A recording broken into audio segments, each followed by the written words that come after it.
All right, welcome back to another great episode of Dr. J Radio Live. Of course, I'm your host, Dr. J, broadcasting from the City of Angels, or City of Demons, as I like to say it, or Hollyweird, La La Land, or all these other funny names. And we are broadcasting from 107.7 FM. UPRN, New Orleans, Louisiana, as well as iHeartRadio, Deprogrammed Radio in the UK, and all sorts of networks that you can listen to the show on. But I do recommend that you pay attention to YouTube because that is the official only or the only chat room that I pay attention to. And let me say this real quick, in case you folks in the chat didn't already see this, I'm gonna take the questions for the guest.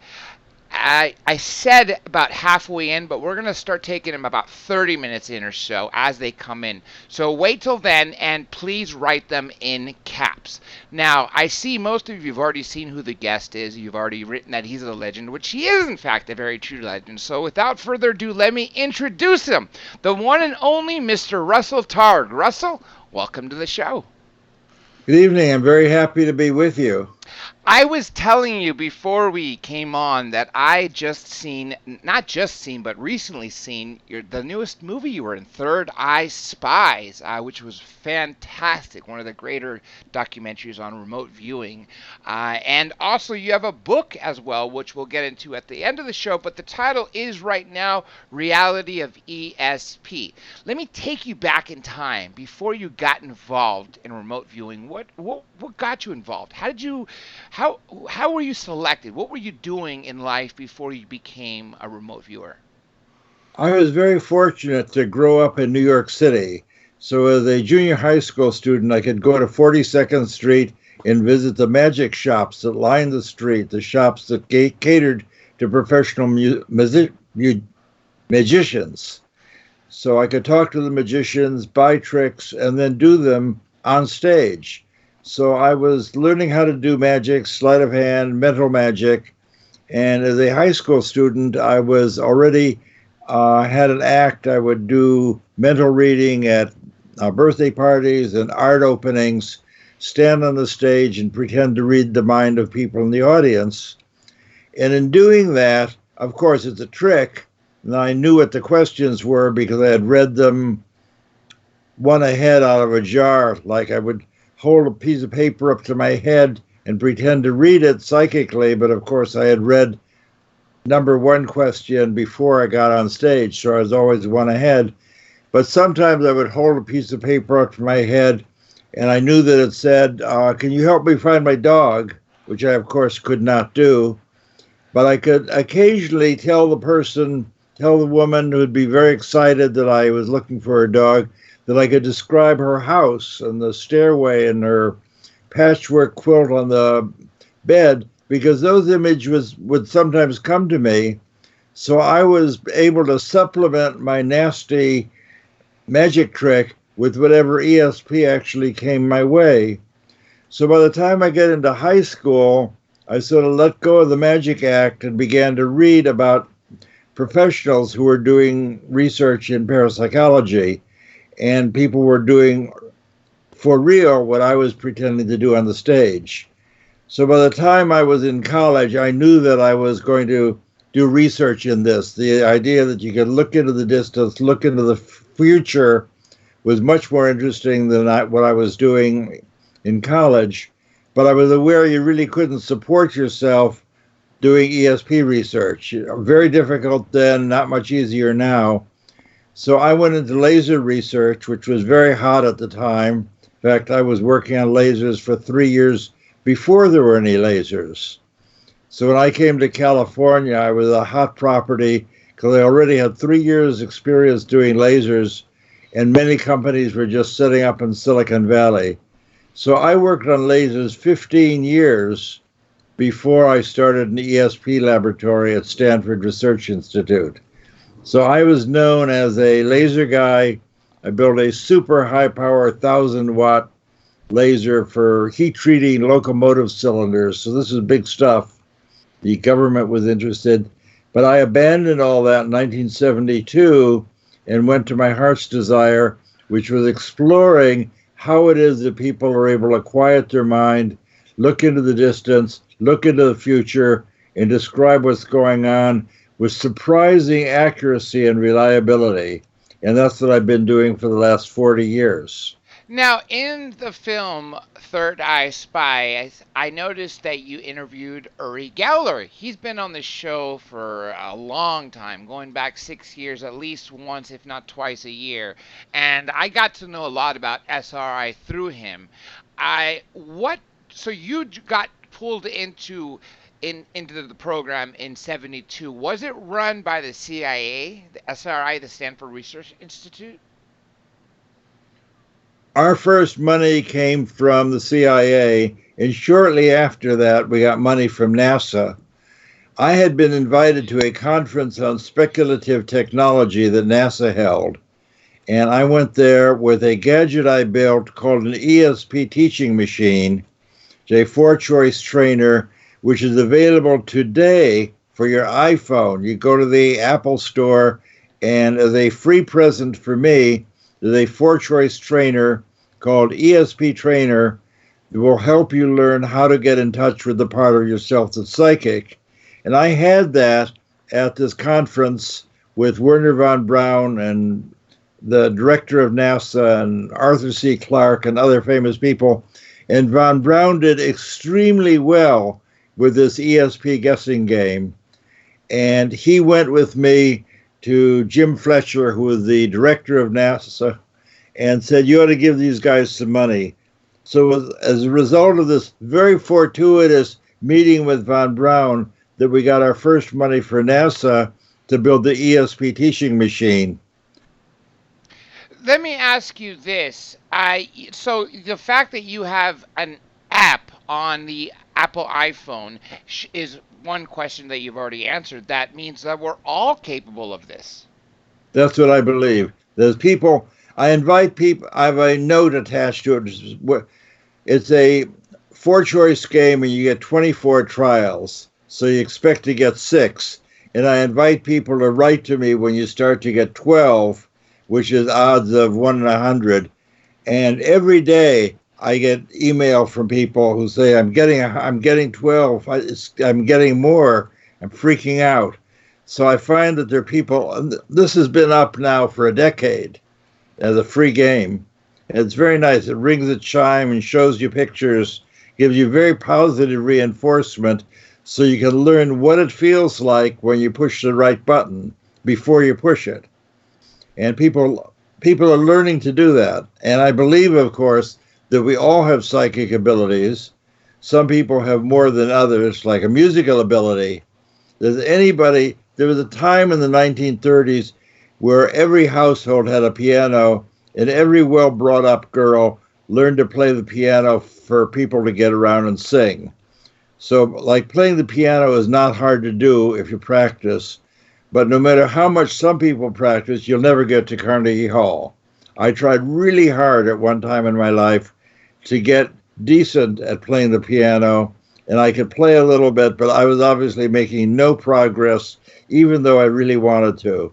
And with ESP, some people are natural. I knew a young child who just sat down at the piano at 3, and he was able to play from memory anything he could hear. He was just a musical genius. Some people like Pat Price, Ingo Swann, Joe McMoneagle have that as a gift. They're just able to do 10 times better than anybody else. But everybody can do it somewhat. You can learn enough. You can develop your ESP to find your car keys, to invest in the market. And the most important thing you can do with your psychic ability is discover who you are. That you're not just meat and potatoes, that you're really made of the idea of timeless awareness.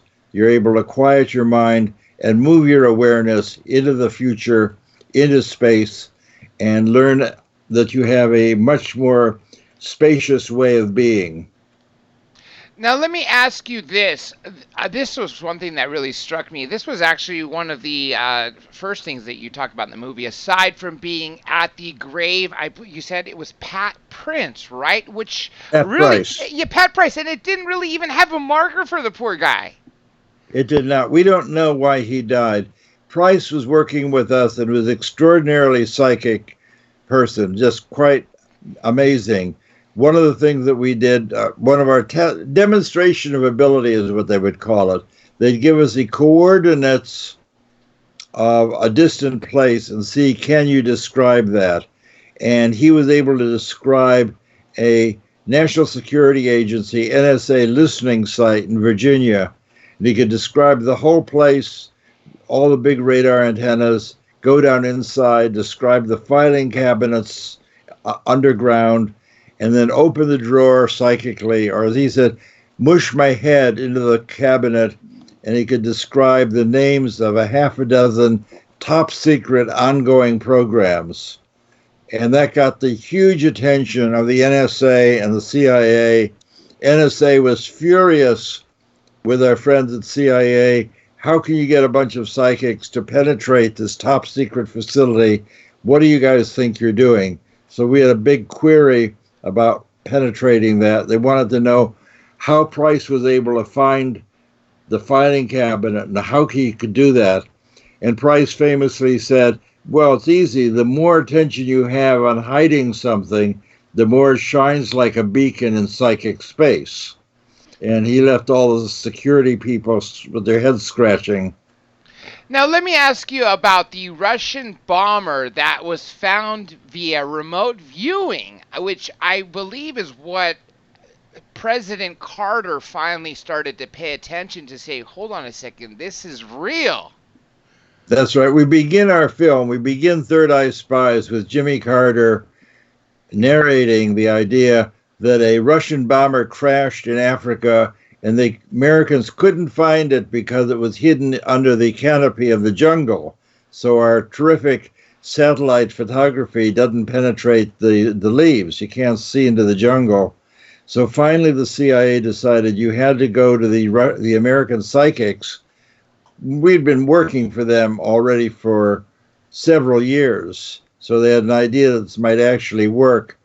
And one of our psychics, together with a psychic at Wright-Patterson Air Force Base, described where the bomber had crashed. Our guy, who's a physicist, said, I see it there. It's in the jungle, which no one knew at the time. He said, it's between a river and some mountains. There's a village, and this bomber is partly into the river between the village and the river. And the woman at Wright-Patterson said, I see where it is. And she drew a little circle around the bomber in the river. The CIA launched a helicopter, went into Zaire with no permission, landed the helicopter. And as they landed the helicopter, they have pictures of natives dragging the metal out of the river and showing that they had found the thing within a half a mile of where the helicopter landed.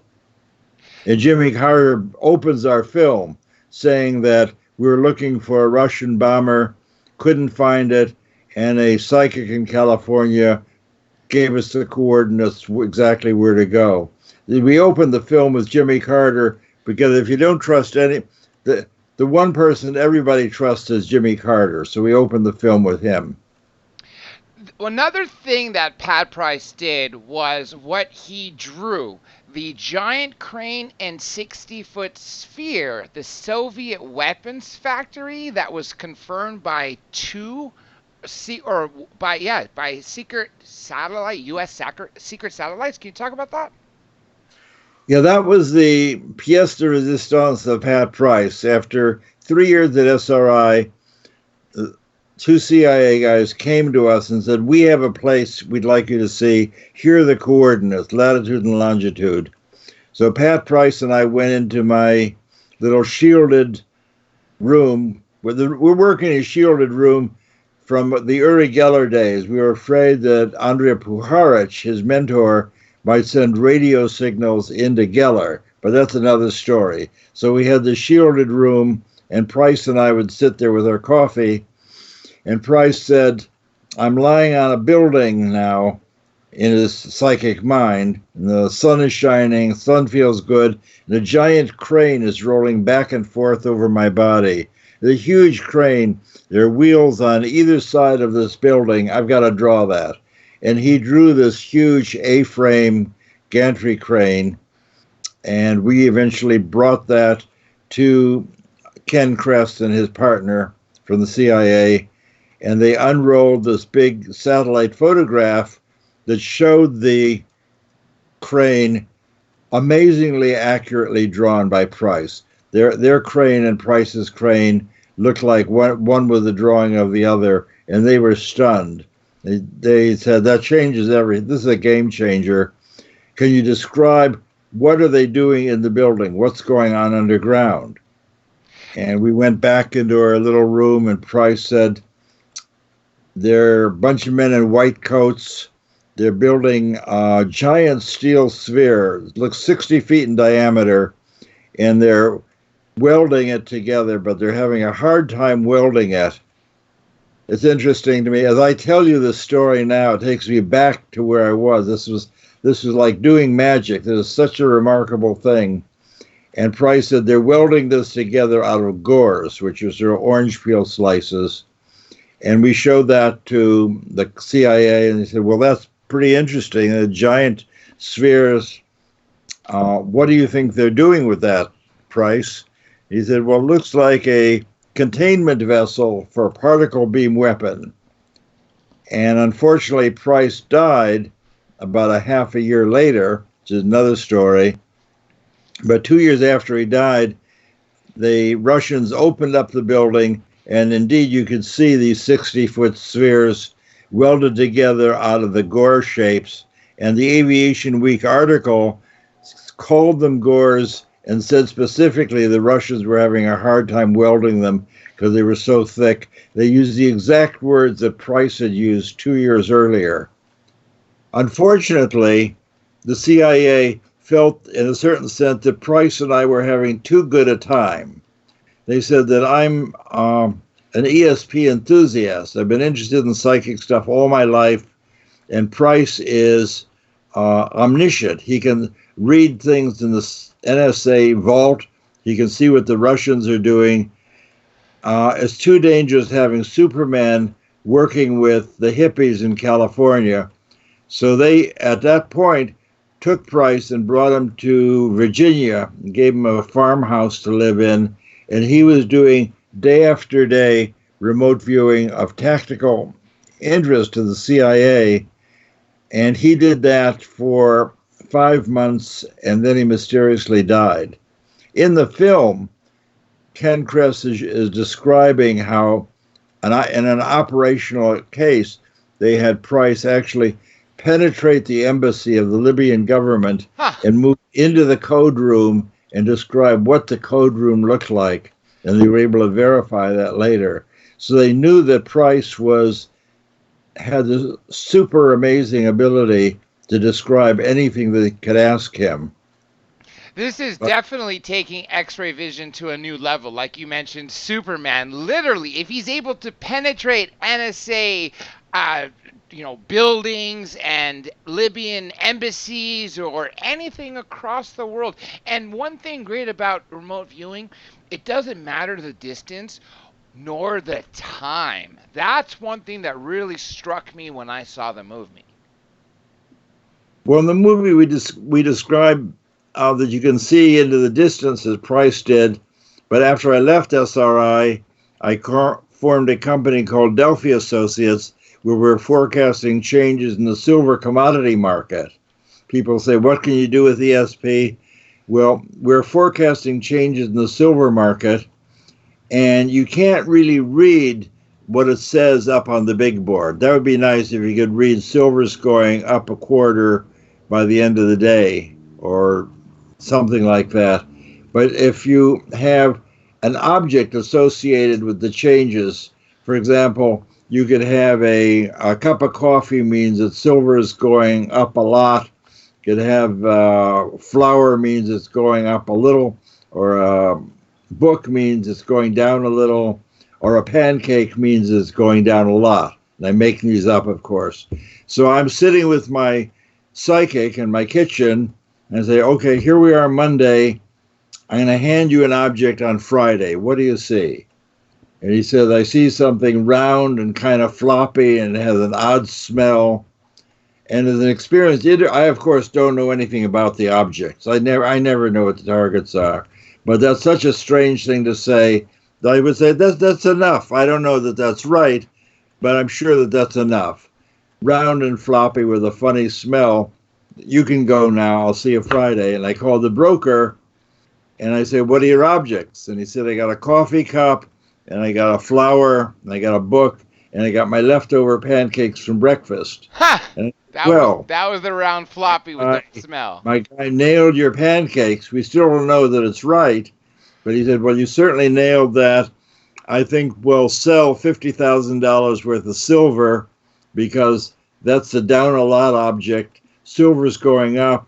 If we bet correctly on going down, we'll make a lot of money." And that was one of our very largest successes. And we show the broker in the film saying that we made our biggest hit selling silver into the market while the Hunt brothers were buying. And we did that 9 times in a row without error. Yeah, all correct according to the Wall Street Journal. Over $120,000, right? That's right. That's back when 120,000 was real money. True. I mean, I can't even imagine what it would be with inflation now.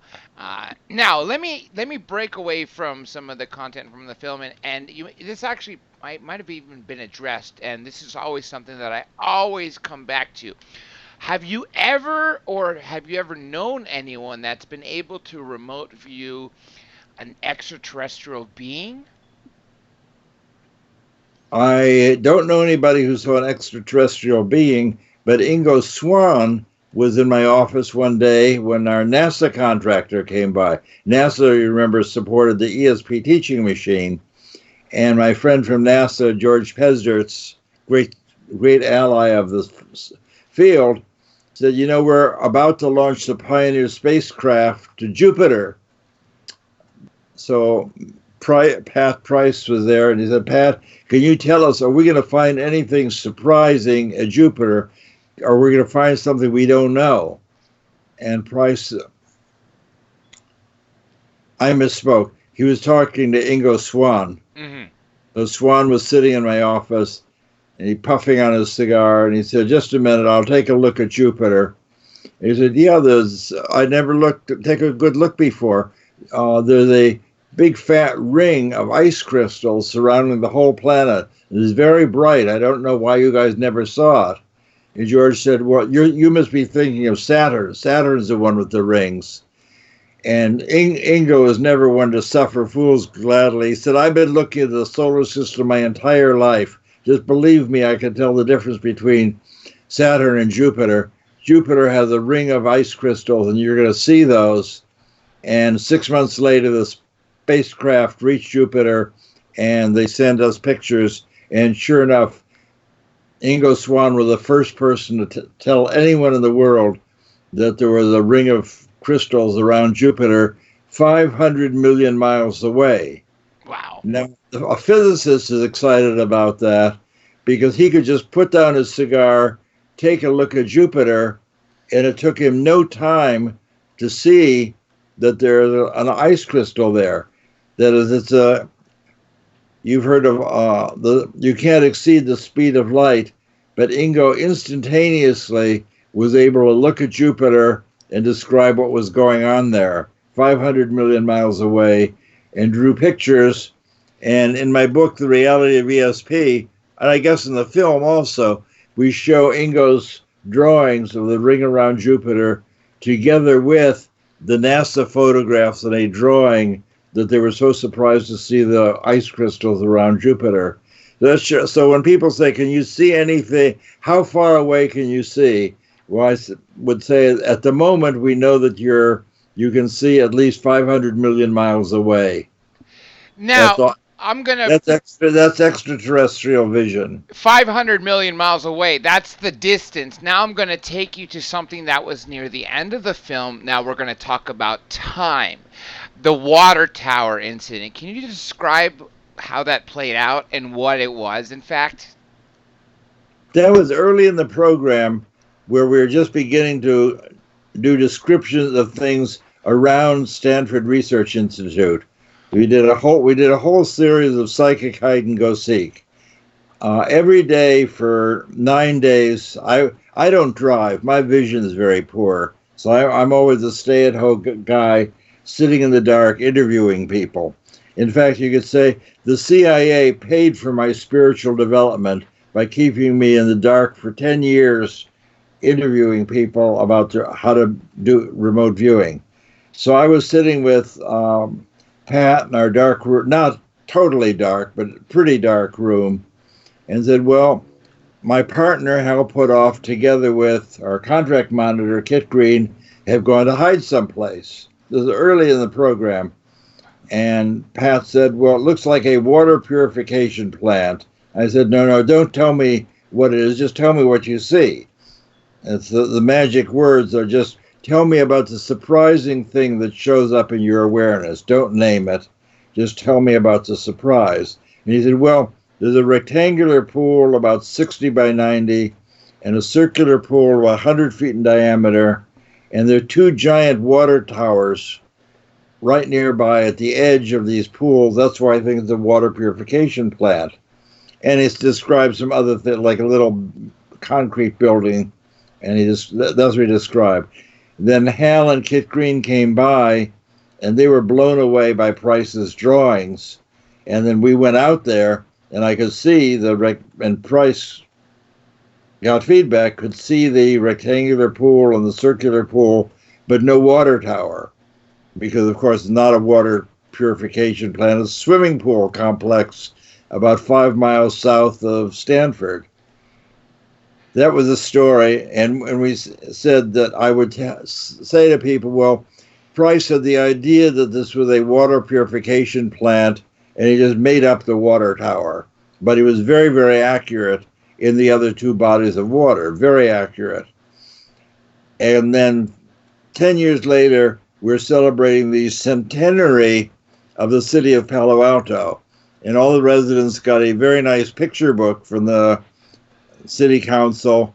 And in a picture book, an early photograph was Rinconada Park, as it was 75 years ago when it was a water purification plant.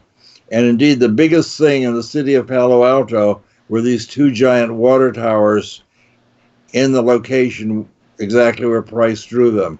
So in his little episode with me, he saw where Hal and Kit were hiding, described the two swimming pools, and then looked 75 years back, as it were, and described the biggest thing in the city right on that spot, and was able to put the two towers in exactly the right place.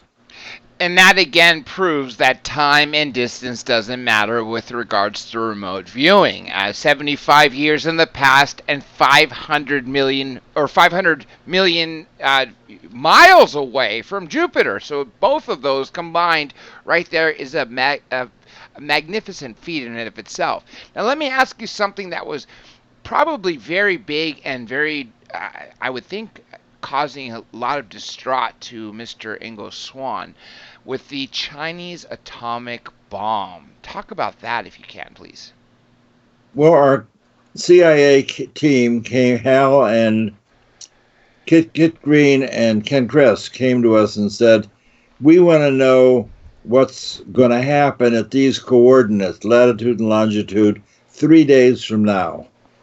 So I was with the two CIA guys and Ingo Swann. We went up to our shielded room, and Ingo said, this is very amazing. I need some colored pencils. This is really a remarkable thing you want me to describe. And I got his colored pencils, and he said, this looks like a 4th of July demonstration. And he drew this many arcs of different colors. He says, it looks like they're setting off fireworks. And it's just very beautiful, all these different colors. And there are a row of trucks in the background. And what that meant to Kit Green, Ken Kress, is they knew that this event, the coordinates were of a Chinese atomic bomb test that was supposed to happen in 3 days. And of course, we didn't know that. Ingo had no idea of that. But what he described is what happens when you light off an atomic bomb and it doesn't explode. So this beautiful pyrotechnic display is what you get when you burn uranium in the air. So Ingo once again was able to look 3 days in the future. The guys had in mind an atomic bomb explosion, but that's not what happened. What happened was this beautiful pyrotechnic display like the 4th of July. And so Price was able to look 10,000 miles to the east and 3 days in the future and draw something that was totally unexpected.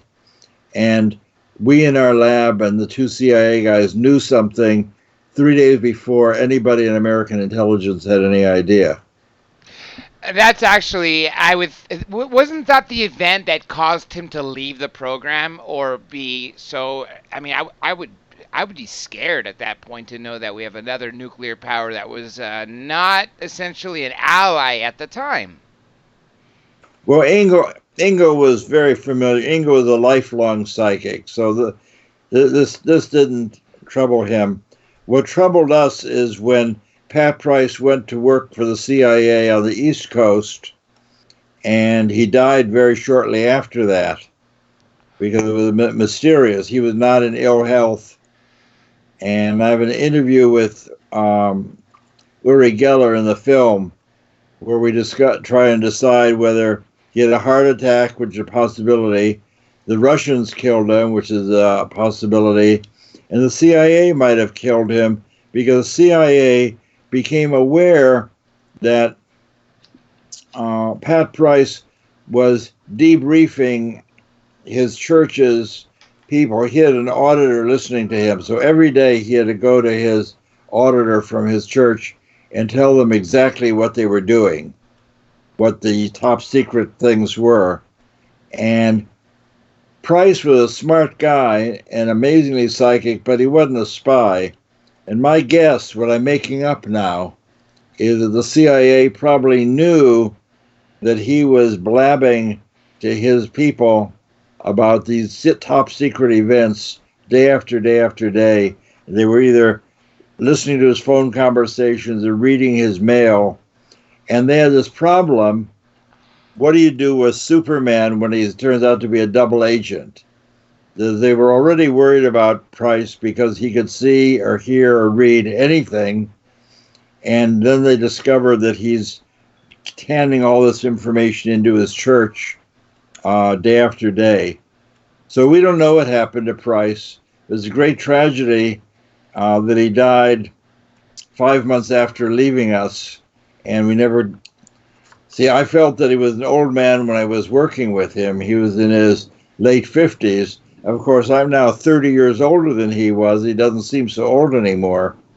So it's a great tragedy that this fine, talented psychic genius came to a bad early end. So the inference is, of course, that they wanted to maybe silence him, like you said. If he was talking about these top secret things to whoever he was talking to, was it the church he was talking to every day? If the CIA wanted him quiet, obviously they're going to find a way. And they had technology going back decades from things like a pen that you click it and then days later or weeks later you would have a heart attack, you can't even link the two together. I mean, even in the 50s, I believe, the CIA wanted to send the mobsters down to Cuba with a cigar that was meant to explode for Fidel Castro, and somehow they chickened out. The point I'm saying is that they have all these different devices, and so did the KGB at the time, that could kill you that would have no trace. And that, if that's what happened to Pat, that is very, very sad, considering that he still could be alive. He could be on this show with you right now.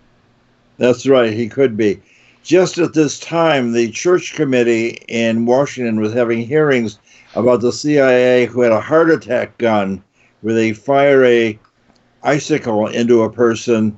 The icicle will melt, but it would contain some kind of nerve gas or shellfish toxin that would kill you and not leave a trace. And that was happening just about the time that Pat mysteriously died. Let me ask you about the Patty Hearst incident, because that was global, huge headlines for the daughter of the global Hearst to be kidnapped and then showed up in a video camera, a bank wielding, I believe, an AK-47 or another assault rifle in a bank robbery with the was it PLO or the whoever it was that kidnapped her. The Yep. Liberation, the Liberation.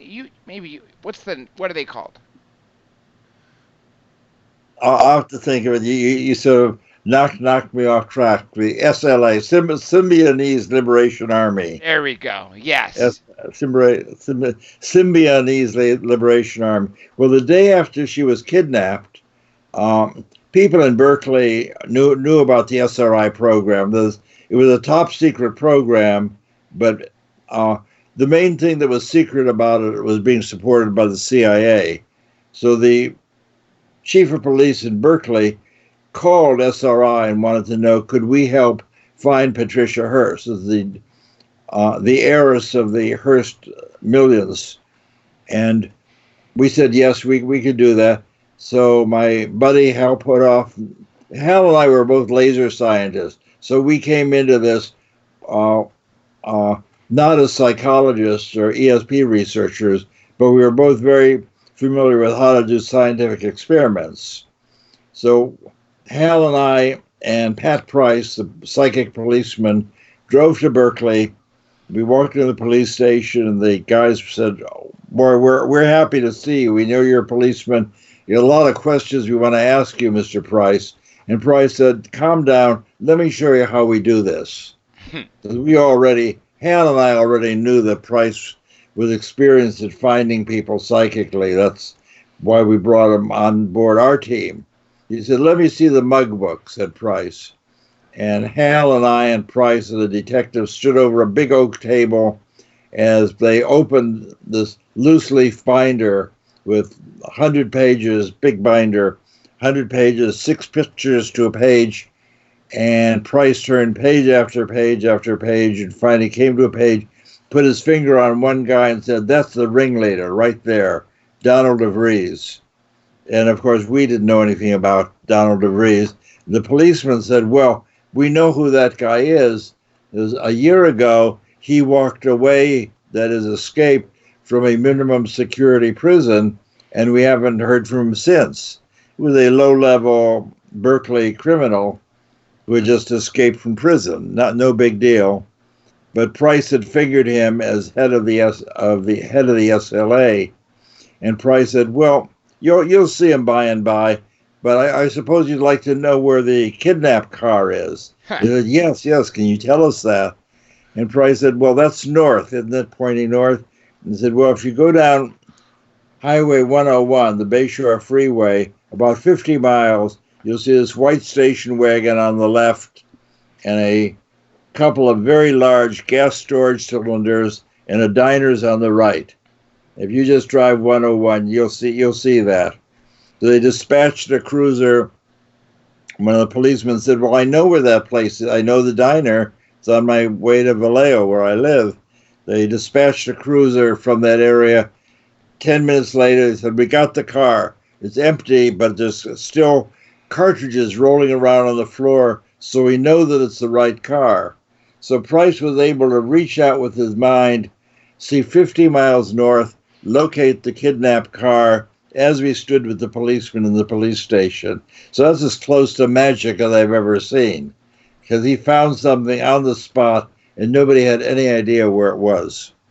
And wasn't that ringleader killed along with 4 others? I believe it was 5 total of the SLA when they rescued Patty Hearst several months after her kidnapping. Yeah, it's very unfortunate. The police department in Berkeley and the FBI and the sheriff from Alameda County, none of those people cooperated with one another.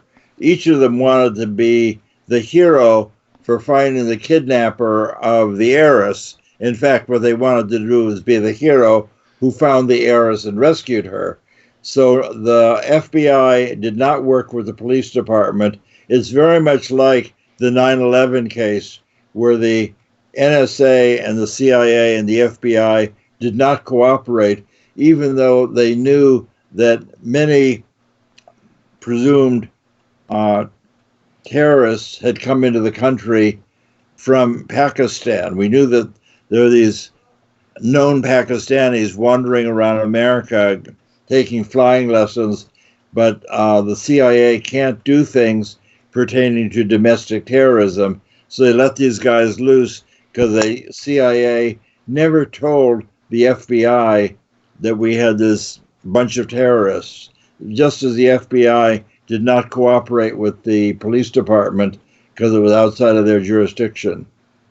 It's always like that, I would think, with competing departments that they want to be the big heroes, especially like you said with the Heiress. I mean, the Hearst publication at the time was going back almost, I'd say, 100 years at this point, 80 years, is a major organization. And of course, especially in San Francisco. Yes, yes. So having the Heiress, Patty, to be kidnapped, I would think everybody, that would be priority number one. It was a tragedy that all these people had to die. Now, let me ask you about the Iran hostage event, specifically Richard Queen, the hostage to him. What happened with him? Well, that was a very interesting case. We just had a drop-in visitor from Jake Stewart, who was in the office of the Chief of Naval Operations, and he came to visit us. We knew Jake. He was a friend of the program, and he said, I need you to take a look at a person for me. And he handed us a thick manila envelope, sealed, of course. And he said, there's a picture of a person here. Can you tell us anything about him? So I sat down with a psychic we're working with. And the psychic said, well, there's a picture of a man, and he's very sick. He looks like he's going to die. He can hardly walk. He is staggering, and he's in a dark place. I don't know what's going to happen to him, but he looks very, very sick. But wait a minute. I see him walking out of this dark place. He's walking into the light. And I think he's going to be okay. He doesn't die. He's walking into the light. And that's what I get. So just as you would say, that doesn't mean anything to me, but that greatly excited Jake Stewart. And we learned a week later that the guy in our envelope was Richard Queen, the American ambassador to Iran. And it had been leaked that, not to us, of course, but American intelligence was aware that Queen was very sick. And it turned out he had multiple sclerosis, which is very sick indeed. And the Iranian, whatever they were, hostage takers, didn't want the American ambassador to die in their custody. So they were about to release him, and he was able to fly to Germany and get medical treatment and survived for many years. But the idea is that a psychic could look into an envelope and see that it pertained to somebody 6,000 miles away, and then do a diagnosis on what the state of his health is, and then look into his future and see that this guy is not going to die, but he's going to be all right. He's moving into the sunshine. Wow. And that all took like 15 minutes. That was done just as I described it. We just sat down, I think in my office, just the two of us, and he said, just put the envelope on the table. And he looked occasionally at the envelope, and he said, boy, this guy is really sick. But he's not going to die. He's going to be all right. Now, let me ask you about remote viewing and the U.S. Army. Who was Remote Viewer 001? Well, that was Joe McMonagle. What happened with the U.S. Army is that Army intelligence frequently wanted to find an airplane or identify a submarine or look for a hostage or look for a kidnapped general. And they were embarrassed to have to keep coming to California to work with psychics. And the whole idea that we can't find the kidnapped general, we're going to have to go back to the psychics in California, was simply embarrassing to Army people on the East Coast, Army intelligence. And they wanted us to train up a psychic Army Corps. And the Army had Army INSCOM, Intelligence Command, put together a group of 30 people who were interested in learning the psychic stuff, willing to risk their career by becoming a psychic for the Army, which is not a high prestige job, at least not at that time. And from those 30 people, Hal and I took 6, one of whom was Joe McMoneagle. As Joe told me about landing in Vietnam and becoming aware as he walked away from the airplane that he saw a big yellow airplane getting ready to take off. And in his intuition, he told me, he knew that he was going to leave Iraq on a big yellow airplane, which seemed quite unlikely, as you can imagine. But it turned out that Air America, was a CIA operator, yes, that's right, Air America, had their own airplanes.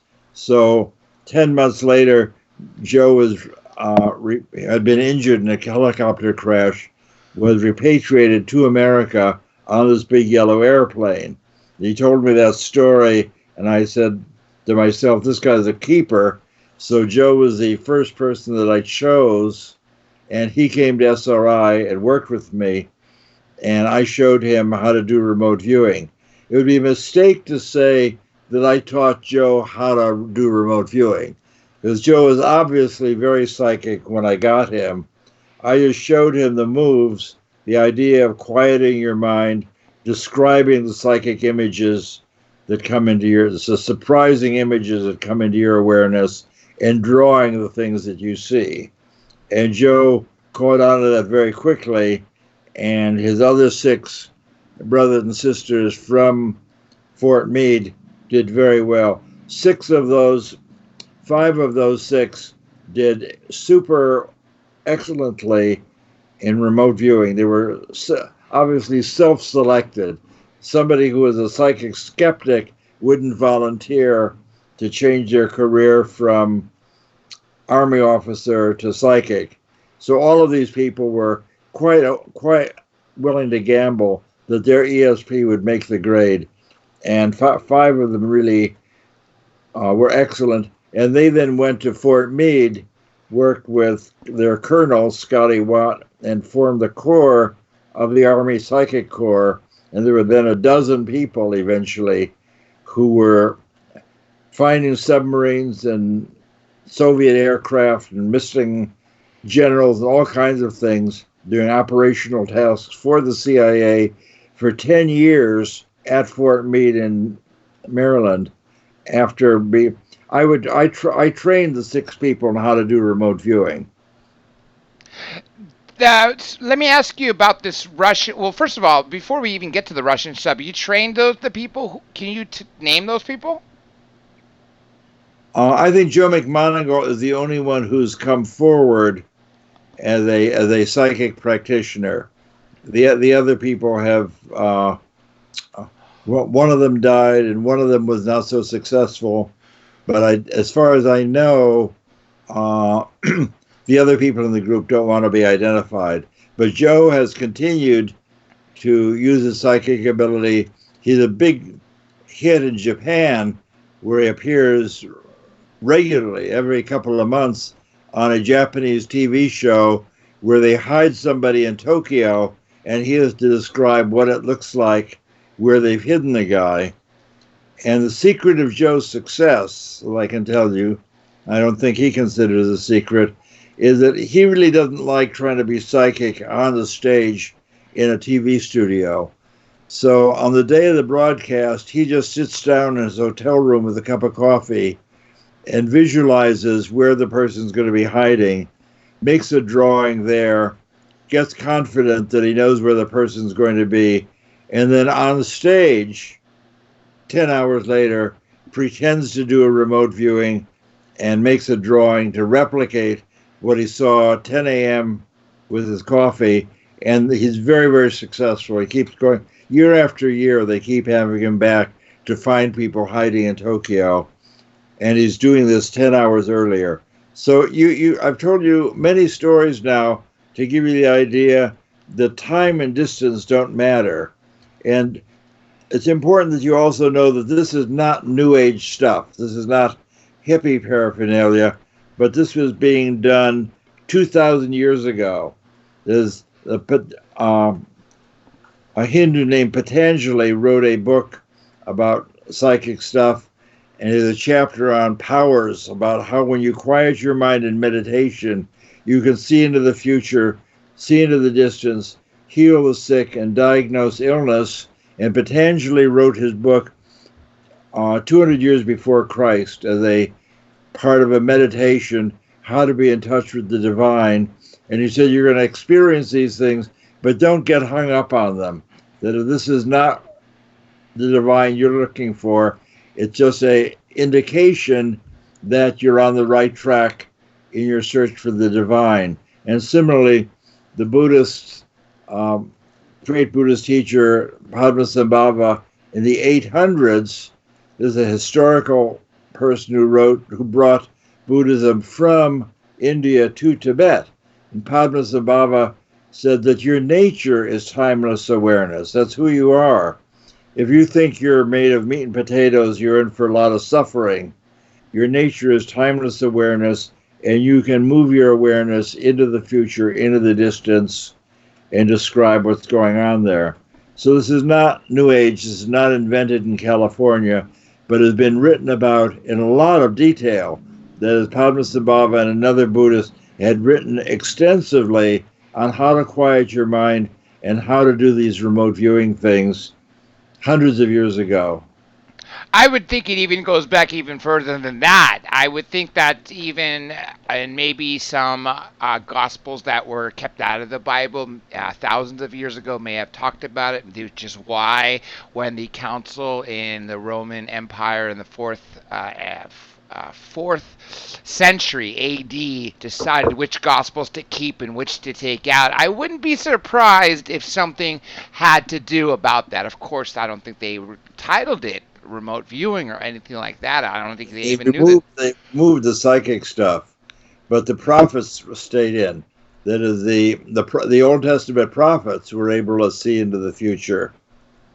Now, let me ask you one thing before I get some of these questions, because people have lined up some questions in chat. Now, Joe McConigal, he saw the largest sub ever. Can you talk about that?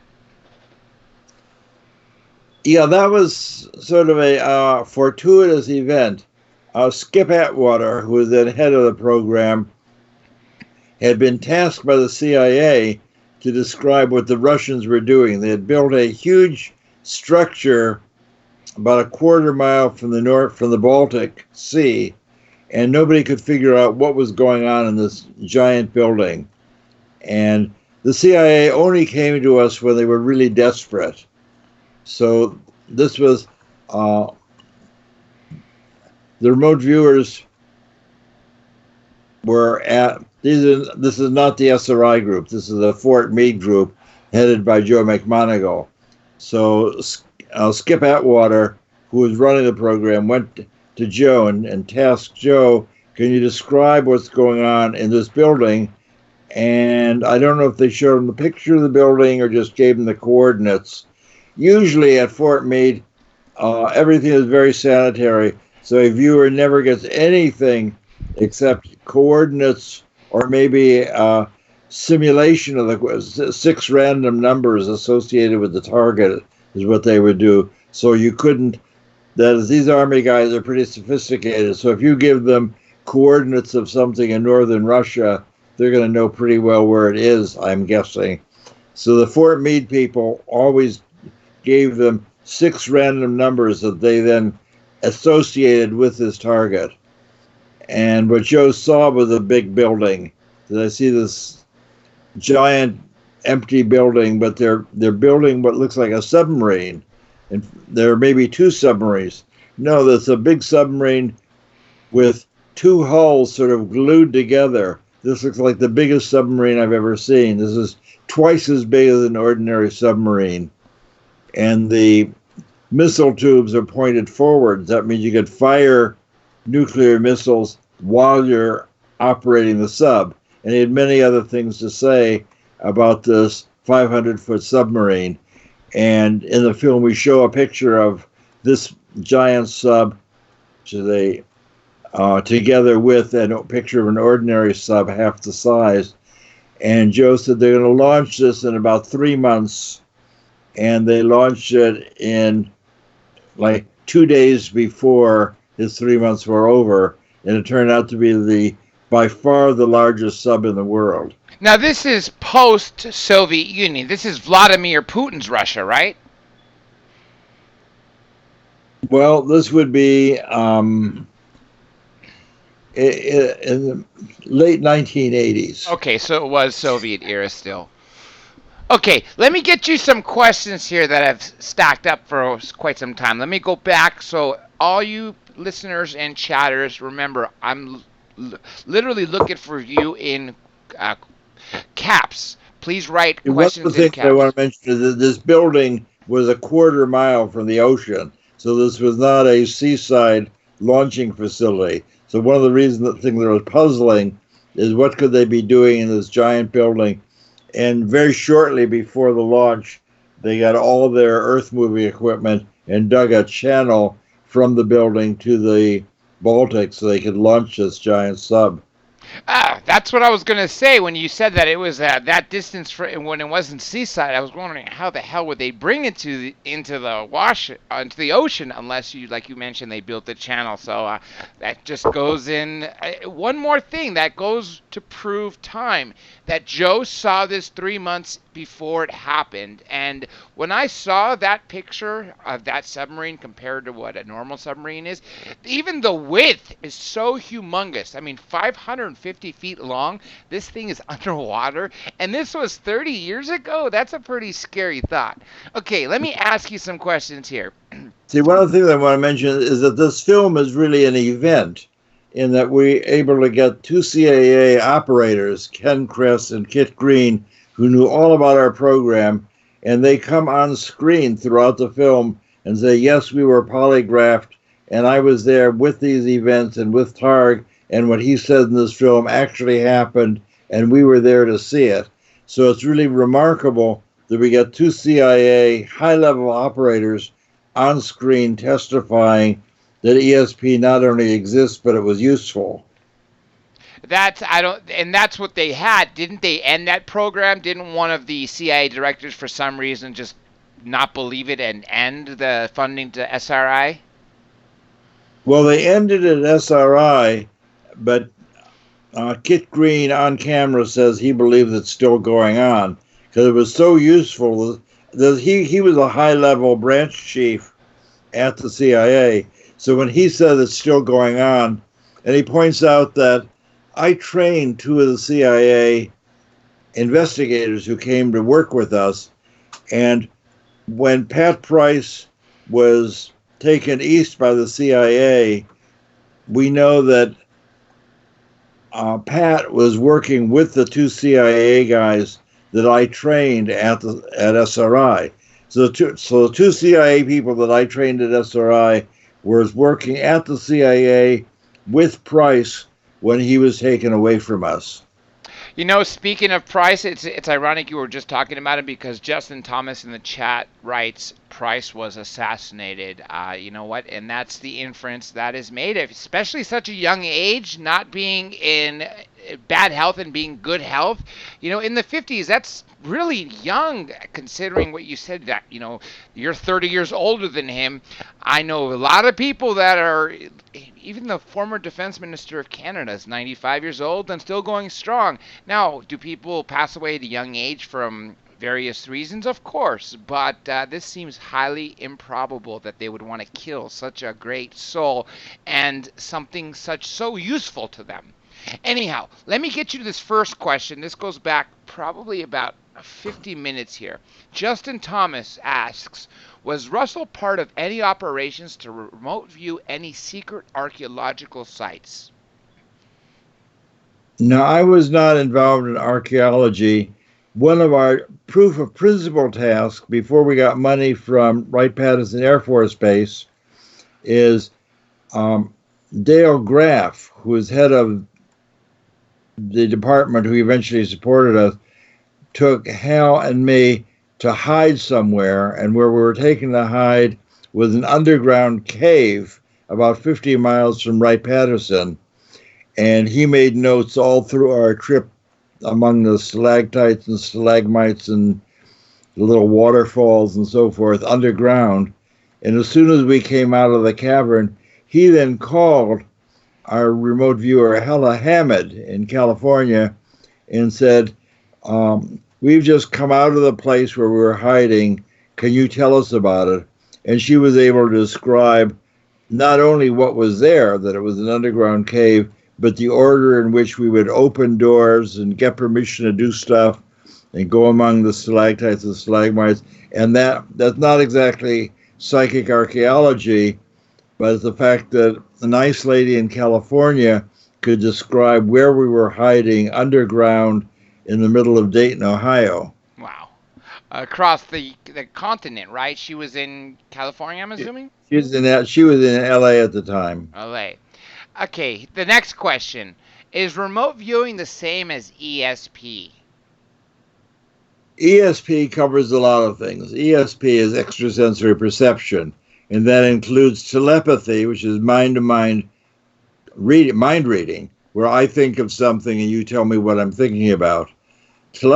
Remote viewing is the middle part of ESP, which is clairvoyance. In clairvoyance, you're able to describe something hidden away and nobody knows the answer. So clairvoyance distinguishes telepathy, where you're reading somebody's mind. In clairvoyance, no one can whisper you the answer psychically. So remote viewing is a kind of ESP. For example, I'll frequently open a workshop by standing on the stage with an object in my briefcase. And I'll say, I want you to describe my object here. You have 3 ways to see it. You can use mental telepathy, which is available because I know the answer, can read my mind. I'm an open book here. You use clairvoyance, which is like remote viewing, where it has nothing to do with me, has an object in my briefcase, and you want to describe my object. Or in 10 minutes, I will open my briefcase, hold this object up for you, and you can right now look into your future and describe what you will see at a later time. So ESP comprises telepathy, clairvoyance, and precognition. And also, I would think telekinesis. Telekinesis, right? That's what also Uri Geller is known for, the spoon bending. Yeah, I think spoon bending is in a different class. I think that Geller does have psychic ability, incidentally. He was once on the phone with Kit Green in Washington while Geller was in California, and he was able to describe what was written on a page right in front of Green, something that Green had written on the top of the page, and Geller was able to read that off as he sat there on the telephone with Hal Puthoff and me 3,000 miles away. Now, that could have been telepathy, or it could have been clairvoyance. We don't know. There's a continuum of ability from remote viewing to an out-of-body experience. With an out-of-body experience, let me start the other. With remote viewing, we ask the person to describe what they see on their mental screen. In an out-of-body experience, and nobody ever had a bad experience. We never had anybody freak out or faint or anything. And we like it that way because Hal and I are laser physicists, and we're not equipped or trained what to do if some remote viewing subject in our lab says, my God, Targ interviewed me and he separated my consciousness from my body and I can't get my body and my consciousness together. That would have been the end of the program, because I'm not skilled in that kind of psychology. But people with remote viewers, I worked with my friend Hella, and I could say, describe Brezhnev's office. And then I would go with her psychically down the hall, open the door for her, turn on the lights, look around, see something else, ask her to do something. So we sort of jointly went to Brezhnev's office, all of which was correct, incidentally, because I got to see Brezhnev's office the following year. But in that case, she and I both had the experience of actually going into the room and doing stuff. And that would be a out-of-body experience. Wow. This is from Lasha Senyak. Has the government been working secretly to weaponize all these abilities? Well, weaponized, I wouldn't. They worked secretly to use these abilities during the 70s and 80s and some of the 90s. Mm-hmm. And then that was the end of SRI. But on camera, Kit Green says this was so useful. We even had people that I trained doing remote viewing at the CIA. So he is assuming that it's still going on at a lower level, like when they really need to find something. What about another dimension? Has anyone ever remote viewed another dimension? Well, my opinion is they do it all the time. The model that we have, Elizabeth Rauscher, the Berkeley physics professor, and I have a model that we've published where ordinary space that we experience is 3 dimensions. You know, you look at a table, it's 3 dimensions, and we all know that the universe is now considered 4-dimensional. You have a time dimension and 3 space dimensions, and we've sort of been able to take that on board. Keep going. But we think that each of those dimensions has a real part, which is what you put your hand on, and an imaginary part, which resides in another dimension. So we think that there are 3 spatial dimensions, 1 time dimension, and each of those has a real and an imaginary part. And the point of that, not to belabor it, is that there is always a path from where you are to a distant place where you can make a path through the new landscape, and that path has no distance at all. So the Buddhists say frequently, separation is an illusion. For consciousness, there is no separation. And with this 8-dimensional complex space-time, there will always be a path that has no separation in space or time.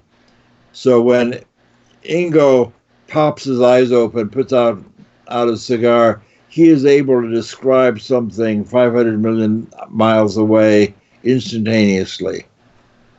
You know, and I would think that would be very useful to NASA to see that and beyond, especially when we had the Oumuamua event with this, what people call either the derelict starship, other people call a meteor that acts very weird, to see where it went. I would definitely like to ask a remote viewer about that, but that's just my own opinion there and question. Okay. Did Operation Stargate study children for their psychic remote viewing abilities? We did not work with children. I worked with my own children. My children had more permission than anybody to be psychic. With a birthday present or a Christmas present, you don't get to open your present until you describe what's inside. Nice. Kids can do that quite well. In general, we didn't work with children because remote viewing is an intellectual task that you have to be able to quiet your mind and describe things without naming them. And that's really sort of an adult task. If the kid wants to describe what's in the box, he'll say it's a ball, it's a train, or something like that. Doesn't have the vocabulary to say, well, this is cylindrical and it's hard, it can do this or that. So you need a descriptive working vocabulary to describe things without naming it, and that's tough for a child. Now, is it possible to psychically project images into someone's mind, and that way they pass on false info to distant spies that may be trying to remote view you? Well, that's a multi-part question. Yes, it's possible to project an image into somebody's mind. That's called mental telepathy. So the idea that if I look at a card, you can definitely tell me what the card is. That kind of mind-to-mind thing works quite well with people, especially people who trust one another. Whether or not you can do it to a distant person, I think you can focus on a distant person and confuse them. I think that if you know of a person who's your target, I think you can focus your mind on that person and do certain things to make them feel very confused. Now, I'm not sure that you can give them an image of an object, though. gotcha. It would be more of a sense. Instead, I would think in order to give an image of an object, you would have to be staring at it because, I mean, what are you going to do? Take it out of your subconscious mind or your Well, you memory? might be staring at it. You can probably do a long distance with a cooperating subject. I think that if Ingo was in his building in New York and I was sitting here, and I picked up an object and described. Well, I've done that with Art Bell on the air a couple of times, where he would pick up an object in the studio and say, "Can you describe what I have?" And I don't even know whether the studio might have been in the Philippines or no, I guess he was usually in Nevada, his place, Arizona. Pahrump, Nevada. Yeah, and I was able to do that. Well, hey, you want to take that little test right now? I got two objects in my hands. Can you at least guess one? I do not want to do that right now. Okay, no problem. Here's the next question for you. Did Operation Stargate ever try to remote view future events? Any premonitions of 9/11? Well, let's see. Stargate was over in 1995, so we did not have. I'm not aware of anybody who foretold 9/11. Many things we did were looking into the future. Our description of the failed Chinese atomic bomb test was in the future, and our description of launching the Soviet Typhoon submarine was in the future. So we had a lot of things we saw in the future. I'm not aware of any of our people described 9/11. The Typhoon was the 550-foot sub we're talking about, right? That's right. This next question, it might be sort of related to a previous one. Let me ask it anyway. This is Lasha Senya. Can they remote view inside someone's consciousness or experiences? If so, maybe it would be possible to remote view someone during the death process?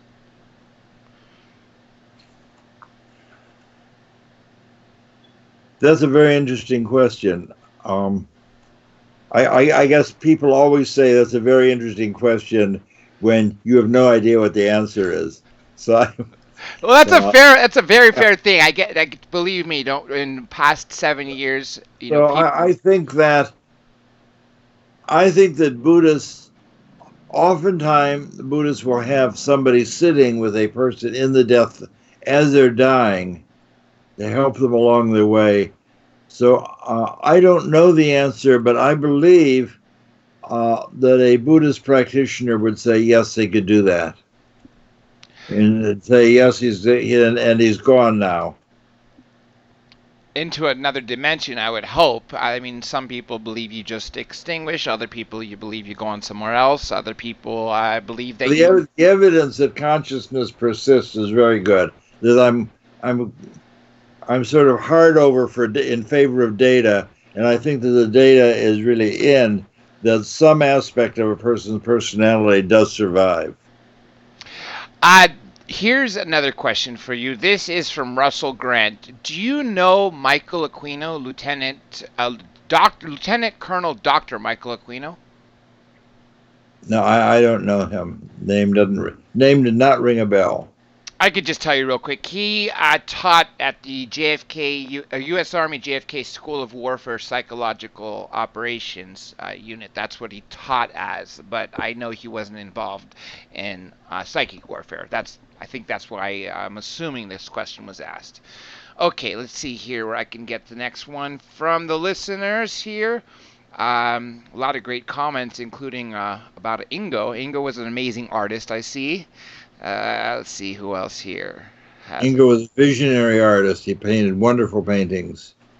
Paper Crane Wishes. This is the question. Suggestions for those who want to remote view. What suggestions do you have? Well, the first suggestion is find a person to work with, because two people could work together very well, providing things for one another to describe. In my book, In the Reality of ESP, I have a chapter on how to work with another person. I don't tell you how to find a friend. You're going to have to find the friend by yourself. But if you can find a friend, you can then take turns where the person will bring you an object and you describe the object that they brought you, and then they can bring several objects and choose one in a bag. All of these would be objects in a bag, so they're concealed. So in the end, the person would bring several bags and then choose one randomly, because you want to train yourself to describe the object you're going to see rather than to read the mind of your friend. And that worked quite well. It's much easier to describe objects in pictures. So if you have a big toy box full of junk, you're all set to do a remote viewing trial. And again, the book is Reality of ESP, and I've got a whole chapter on how to set up and teach one another how to do remote viewing. Not hard to do. There's very often I would be visiting an Army person or a funding agency, and they would come to SRI and they say, okay, we want to see something psychic. And I said, well, I'm all ready to do that. Your partner is off hiding with hell put off. They said, well, who's a psychic? And I said, well, you are, of course. If I bring in a psychic who describes where someone's hiding, you'll spend your time trying to figure out how the trick was done, how we deceived you. But if you have the experience of describing something, describing a location, you'll never forget that, and you'll know that ESP is real because you did it. And I did that with people just that quickly, working with people right up to the Undersecretary of Defense. This Undersecretary sat with me and said, I don't believe in this stuff.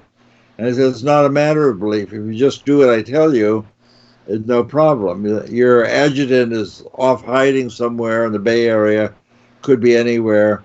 Just tell me what you're experiencing. What's the surprising thing that pops into your awareness? He said, well, I see a lot of bricks. It looks like a brick courtyard, and there's a brick fountain in the middle of the courtyard, and it's surrounded with a brick wall. It's all circular stuff and bricks, and that's exactly where they were. There was a place called Allied Arts, about 10 miles north of SRI, in another town, and he just nailed it. He drew an exact picture of what it looked like. You said that it's easier to describe objects. This is my question, by the way, not from the chat. Objects as opposed to something written. Is this the why when they're doing testing, they use, say, envelopes to put a picture in an envelope as opposed to having an actual object? We did not do that at SRI. In a series that I did with Hella Hammond was a photographer, professional photographer, very highly regarded. And at one point, in the first 5 years into our program, Kit Green, who's the physician, said, I want you to find a control subject. You work with Pat Price and Ingo Swann, who are famous, powerful psychics. What does an ordinary person do? Can you find an ordinary person who will work with us, who can be cleared? And I said, well, I'll ask my friend Hella. She and I get along very well. And Hella, who lived in LA, Hella was a quite intelligent German. She was a German Jew who escaped and came to America and became a very successful photographer. And she was a friend of our family. And she thought it would be very entertaining to come to California or come to San Francisco and be paid to be a secret psychic for the CIA, She thought that was very amusing, and she said she'd do that. So Hella came as a control. Control is somebody who promised that they never had any previous psychic experience or psychic training. And in our psychic hide and go seek, where Hal would hide 9 different places over 9 days, Hella was even more statistically successful than the most psychic man in the world. So Hella actually did better than Pat Price in finding where Hal was hidden. So that gave us the idea that an ordinary person who didn't know a thing about this could quickly catch on and do highly successful work. She was profiled in the movie. I remember that when I watched Third Eye Spies. Yeah, you sure? We have vintage film of Hella sitting with me describing a pedestrian overpass where Hal is hiding. Okay, here's the next question. Were the remote viewing sessions at Fort Meade filmed? I don't know the answer to that. To the best of I don't know anything about the, remote viewing sessions being filmed at Fort Meade, and very few were filmed at SRI because our attention was focused on getting success. I was surprised when I found this nice little piece of film of Hella. Oh, I know how that was done. That was I shouldn't say, that was a reenactment that we did for BBC. Because I knew that that was an early remote viewing that we did with Hella, and I can't imagine that we would have somebody there shooting film, but with a total, with a reenactment of what we had done with her. But I had the point of the story is I had the genuine audio tape. So in Third Eye Spies, I'm able to play Hella's audio tape from 1974, where she is sitting with me describing moment by moment as Hal is going to the pedestrian overpass, which is made of rebar and wires over a freeway, and she describes that as squares within squares within squares. And as you look down this whole array of rebar and wire, it looks exactly like she drew sitting at SRI. And we have the real-time audio of her doing that.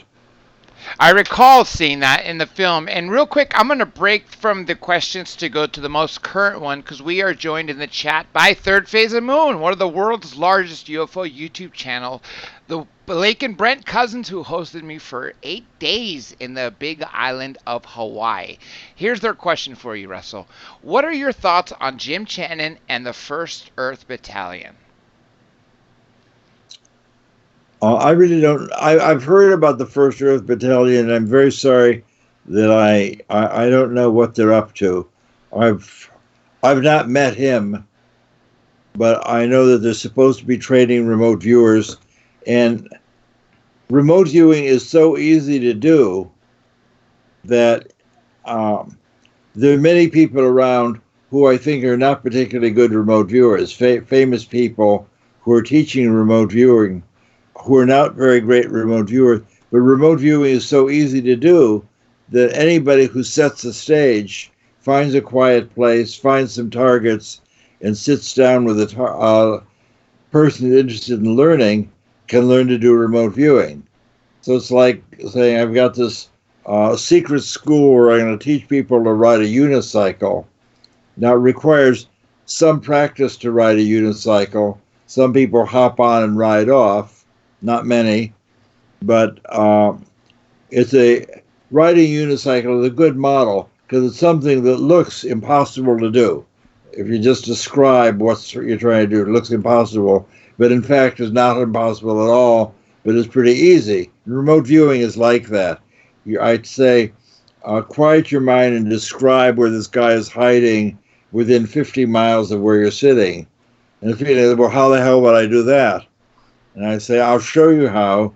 You just quiet your mind, think that your goal is to describe where your friend's hiding and describe the surprising images that come into your awareness. Don't guess. Guessing is the worst thing you can do. Just only you know the answer. So I tell them that you can't do this wrong. All I want you to do is describe what's in your own awareness, what's in your own head, and only you know that. And I would cheer people along. They're surprisingly able to do that. So if you tell me that there's a 3rd Earth Battalion or whatever, Yeah. It doesn't surprise me because it's not that hard to do. You know, you actually answered what also someone else was about to ask, Frankie Zomboy. I'll just read it anyhow. It's what's the best practice to increase your remote viewing? What about it? What about it? You're by yourself. I don't know about that part, but well, yeah. What's the best practice to increase your remote viewing? Very hard to do remote viewing by your. It's very hard to learn remote viewing by yourself, because you need somebody to generate targets for you. The remote viewing is the answer to the question, what's in the box, where's somebody hiding, what's going on at those distant coordinates, and you need somebody to generate targets for you. My ESP game that I have on the internet is a pretty good way to practice. My game is harder than ordinary remote viewing. The game is a 4-choice random number generator, and this is a free game called ESP Trainer at the iTunes store, and the screen shows 4 squares, one of which will light up and show you a picture when you press the correct square, or 4, and you can learn to improve your guessing ability. The reason this is hard is it's a repetitious task, and they say, well, I had 3 greens already. It's not likely to be another green, which is, of course, not true. But you have great confusion over past targets influencing the next target. If you don't have somebody to practice with, this ESP Trainer is, and it's free. I'm not making money off this. It's just I publish this as a public service, and that is a way to get in touch with your psychic ability. And people write to me and say, I'm now getting 12s and 13s. It's amazing, and they're freaking out because when you hold this in your hand, in your cell phone, and it keeps ringing the bell, that's quite shocking because you realize you're doing magic and you're doing it yourself, and people find that very exciting. I'm actually going to download that app when we're done. ESP Trainer, it's called, right? Yes. Okay, here is an interesting question. I never really considered this, from Russell Grant. Could you remote view in color, or was it in black and white? It's always in color. Could you read words, letters, and numbers when remote viewing, like combination numbers? I have never been able to do that. I'm a moderately experienced remote viewer at this point. Well, one day in the film, we have a little section about something that I did. We were doing a series of remote viewings of Hal Puthoff, my colleague, traveling through South America. And I was working with Pat Price. And each day, Pat would come to our little viewing room and describe where he felt Hal was hiding. He would say, I see a church, or I see a market, or a harbor, or a volcano, and then on day 5 he didn't show up. So I said, oh dear, Hal's out there traveling, and this is a very interesting long-distance experiment. Maybe I should do it. The idea the show must go on. So I'd never done a remote viewing before. So my first remote viewing, I closed my eyes and I saw this island airport. It's got a snapshot of an airport with ocean at the end of the runway. And I'm looking at the picture right now. And I said, there's grass and sand on the right side and an airport building on the left side and ocean at the far end. And I drew that. And Hal came back with a picture that very greatly resembled what I had drawn. And in the film and Third Eye Spies, you see that all coming together as Hal travels along, and I'm sitting in my little room trying to figure out where he is. But the important thing about this is it shows that remote viewing is so easy that even a scientist can do it. There's a conversation going in the chat. Well, it was a while ago, and so one of them is a question. Two of them actually is about remote viewing missing persons or even children. Have you ever had the ability to do so, to find any missing persons like Patty Hearst that you saw? Well, Pat Price was able to find the kidnapped car. Stephen Schwartz at the Mobius Society has done a number of worked for many years finding missing people and doing psychic archaeology. And his first book, which I can't remember the title of, I'm very sorry to say, but Stephen Schwartz has written 2 books about using ESP to find lost stuff, including lost people. And he has just written a book. Schwartz has a brand new book called The Amish Girl, A-M-I-S-H, The Amish Girl, about using remote viewing to find missing people. The Amish Girl is a terrific book, wonderful adventure story, has missing people and exploding missiles and all sorts of things right out of the annals of psychic spying. Now, when you were remote viewing and you were dealing with silver you said Delphi, right? That was the company you started? Yes. Do you still continue to do that, or was just that 1 year where you had 9 out of 9 correct? I'm not doing that anymore, but other people are pursuing it still. So the idea, there's an organization called International Remote Viewing Association who's very interested in applied remote viewing. Some people obviously want to remote view lottery numbers. What do you say about that?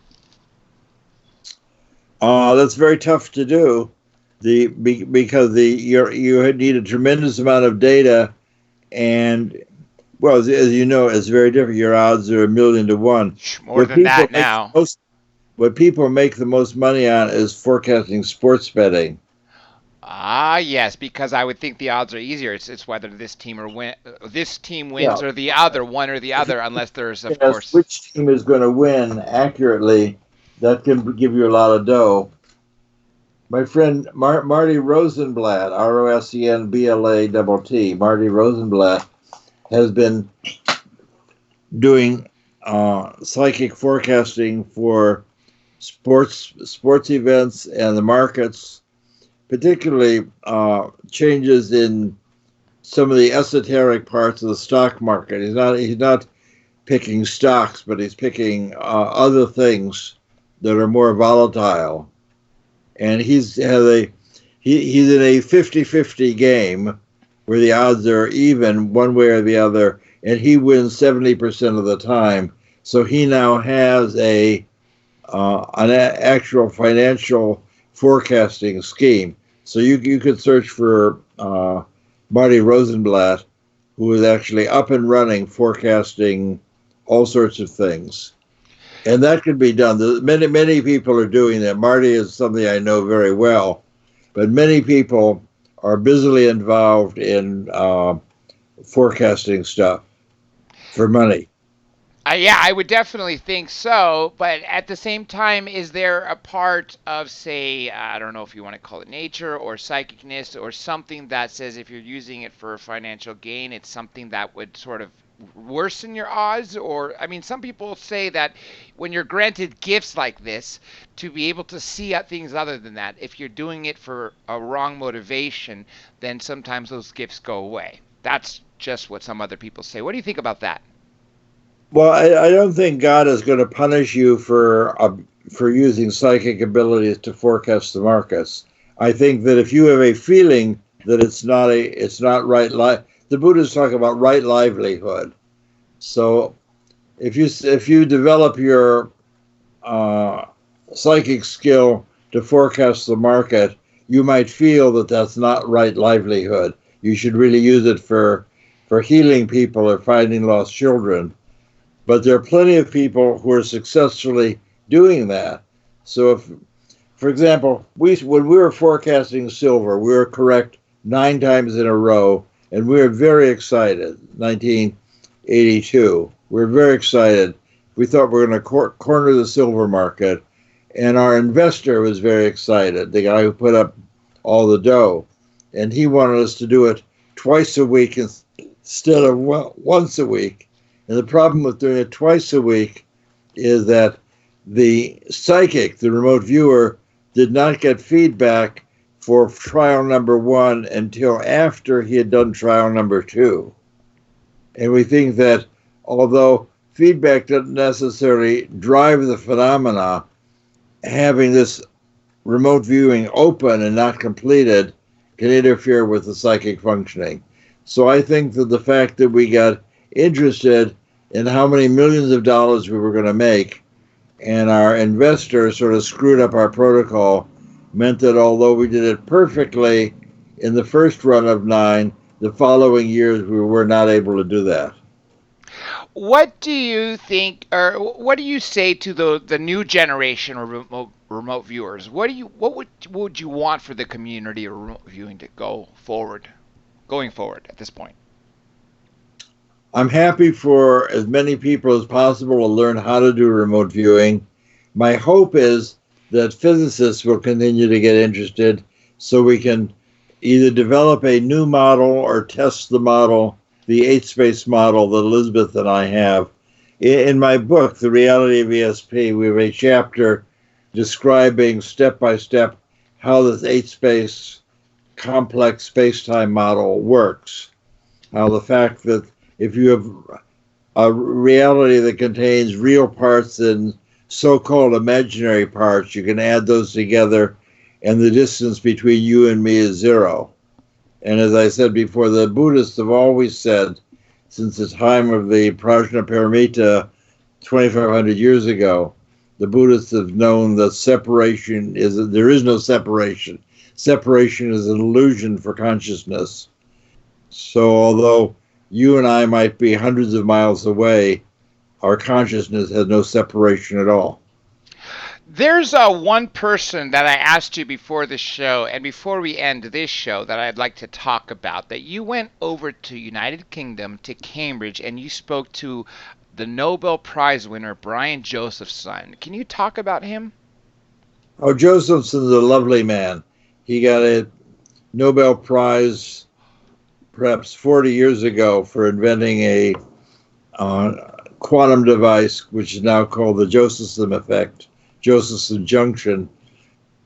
And he lives happily in Cambridge, and he's very interested in psychic things. He thinks that consciousness plays a big part in understanding quantum mechanics and how things, the idea of complementarity, for example, the understanding waves and particles. Niels Bohr invented the idea of complementarity, that is, people want to know, is light a wave or is it a particle? And he would say it's neither a wave nor a particle, or it can manifest either way depending on how you're measuring it and what your intention is and what apparatus you have. So the idea that many questions are neither true nor not true is something that was worked out in detail by a Buddhist philosopher at the time of Christ named Nagarjuna. He said most things are neither true nor not true. Here is a question here from the chat. A lot of people talk about fluoride, so let me ask it to you. This is from Roger Williams. Does fluoride or some kind of pesticides make you unable to work on your psychic abilities? I have no reason to believe that. And I've taught remote viewing all over the world, and my opening gambit, standing on stage with 40 or 50 people in a workshop, and especially overseas, it's a week-long workshop, people have paid a lot of money.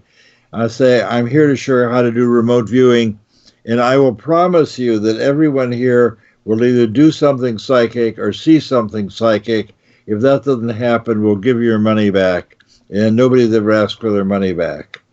So there, of course, people coming to a workshop are self-selected, but by and large, the idea of remote viewing is so simple that people catch on very quickly. Even in the film Third Eye Spies, there was, I think near the end, where they were teaching courses, and I believe it was Russians in America that were being taught, and the target that was selected was Neil Armstrong, and a lot of people got it, but one person nailed it to the dot. Not only did he draw the rover, the lunar rover, he actually drew the astronaut standing next to it, and he said, "I think it's Neil Armstrong." Can you talk about that a little bit? Yeah, that was very exciting. He not only he made a little clay model. They were working with sculpted clays, and he made a model of the moon with craters, and made a little guy standing on this model of the moon. So all you have to do is get an instantaneous glance at what he did, and he made an astronaut, and he said it's Neil Armstrong, and this guy was a Russian, and he's very very amusing. He said, well, he had come to America years before and worked with me at Esalen. I was teaching at the Esalen Institute. Every year I would do a workshop, and he was in one of my workshops. And he said he's now gone back to Russia and is teaching in remote viewing. So he's obviously gotten very good at it, because he made this terrific little figurine of the moon and a guy standing next to it. And he said when the teacher came along, as you do with children, if a child makes a drawing, a good parent will never say, "What is that?" You say, "Well, tell me about your drawing, or tell me about what you've done." He said, "Well, that's Neil Armstrong on the moon," and it was exactly the target was a picture of Neil Armstrong next to the lunar lander. Because we are ending near the end of the show, of course, we want to plug in Third Eye Spies, your book, The Reality of ESP, and the iPhone app, which, like I said, I'm going to download very soon, ESP Trainer. What if you had a final message to everyone? What would it be? The final message is that remote viewing can be used for a lot of different things. It's a natural ability, and you can use it to find your car keys. You can use it for finding a parking space. You can use it for making money in the stock market, which has always been very entertaining. But I would say that the highest use for an individual is to learn remote viewing so you can find yourself, so you can discover your own nature. That your nature is timeless awareness. That if you sit quietly and close your eyes and remember to breathe, you can move your awareness outside of your physical self into space, into future time, and have a whole different picture, a whole different experience of who you really are. That is, if you think that you're just meat and potatoes, and you look in the mirror in the morning and think that what you see in the mirror is who you are, you're in for a lot of suffering. You're much more than what you see in the mirror in the morning. You really have the opportunity to participate in a larger space and larger time. And I think that although you can do all these interesting things with remote viewing, can make money in the market, finding lost stuff is all worthwhile, but taking time to use this ability to look inward rather than outward has a bigger payoff. Well said. Russell Targ, everyone, I want to thank you again, and I want to thank everybody listening, especially people in the chat. I also want to thank the station owner of UPRN and Joe Montaldo, also the owner of Deprogrammed Radio in the UK, JC, also Pam Vrettenberg, my social media manager. Check out our website, UnitedTruthSeekers.com, and Joshua Cherez, my assistant producer. Be sure to check out the website, Dr. J Radio Live. That is DRJ Radio Live. And everything you could think of social media. Everything. Minds, Facebook, Instagram, Twitter, Flickr, Tumblr, especially YouTube. Pay attention to YouTube where there are exclusives. It's all the same thing. It's the name of the show, folks. That is DRJ Radio Live. With that being said, I'm officially going off to watch Chernobyl, and I'll catch you all tomorrow.